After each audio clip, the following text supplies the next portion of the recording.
अस्सलाम वालेकुम नाज़रीन, मैं हूं सलवा स्नैन और आप देख रहे हैं सूर्या न्यूज़ HD।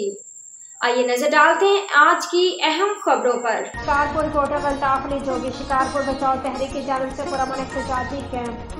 शिकारपुर बचाओ तहरीक की जानिब से पुरअमन एहतजाजी कैंप। तफसीलात के मुताबिक शिकारपुर बचाओ तहरीक की जानिब से शहर में बढ़ती हुई बदअमनी और मासूम बच्चों के अगवा के खिलाफ नकीदर घंटा घर चौक पर आज शाम 5 बजे पुरअमन एहतजाजी अलामती कैंप का इनेकाद किया गया। एहतजाजी कैंप में शिकारपुर बचाओ तहरीक के चेयरमैन इलाही बख्श शेख, अब्दुल वहाब कागजी, साहबजादा हाफिज फजलुल्लाह नौरानी, अब्दुल गफूर दायू, अली असगर फोड़, अफजल हुसैन मुगल, एहसान अहमद जियो, अलामा मौलाना अब्दुल फताह मेहर और अलामा मुश्ताक अहमद सैयद ने शिरकत की। बच्चों के जबकि बड़ी तादाद में शहरी और मगरबी बच्चों के वर्षा ने भी शिरकत की।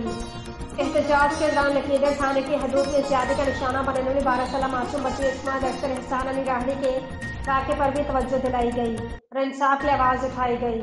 आज के लिए इतना ही। मजीद खबरों और अपडेट्स के लिए देखते रहिए सूर्या न्यूज़ HD।